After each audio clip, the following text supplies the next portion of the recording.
Conferenza stampa nella sala consiliare del Comune di Sora per la consegna dei lavori per la realizzazione della pista ciclabile. Il progetto, fortemente voluto dall'amministrazione De Donatis, prevede la realizzazione e la riqualificazione sostenibile della pista ciclabile in ambito urbano e periurbano nel Comune di Sora. Con la pista ciclabile l'inaugurazione del cantiere, che auspichiamo si possa svolgere senza ritardi per poter consegnare al più presto un'infrastruttura leggera che va nella direzione della mobilità sostenibile per un territorio che si presta in maniera magnifica al percorso ciclabile, perché la città di Sora ha un vasto territorio pianeggiante, quindi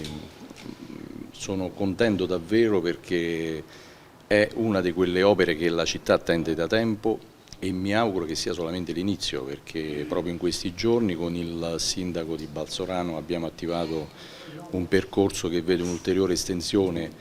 della pista ciclabile anche in direzione Abruzzo, che ha come direttrice il fiume Liri, e siccome l'Abruzzo è vicino e il comune di Balsorano si sta adoperando per avere ulteriori collegamenti con i comuni della Marsica, ritengo che possa essere un viatico per legare i territori che vedono la città di Sora come baricentro delle tre valli, la Valle di Roveto, la Valle Comino e la Valle del Liri, e questo tipo di mobilità ritengo sia davvero utile non solo per la ricaduta in termini ambientali ma anche per un corretto stile di vita. Possiamo dire con soddisfazione ce l'abbiamo fatta con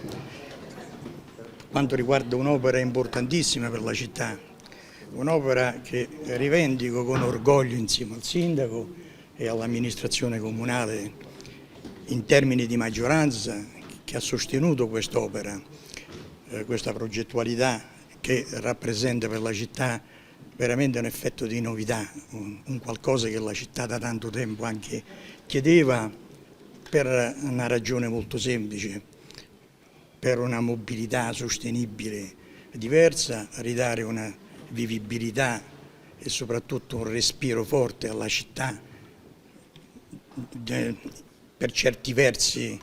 ripensare a una mobilità, quindi l'ecologia alla base di tutti. Ovviamente ci sono state qualche piccolo ritardo che abbiamo superato egregiamente e oggi con soddisfazione presentiamo alla città quest'opera. Il progetto, oltre ad essere promotore di una mobilità sostenibile, è sostenibile anche dal punto di vista finanziario, come ha sottolineato l'ingegner Stefano Polsinelli, progettista e direttore dei lavori della pista ciclabile. C'è da precisare un aspetto che è legato al fatto di essere una concessione di finanziamento con mutuo, ma è un mutuo a tasso zero e sostenibile finanziariamente, quindi oltre che attraverso un percorso ad alta sostenibilità ambientale c'è anche l'aspetto legato alla sostenibilità finanziaria dell'opera.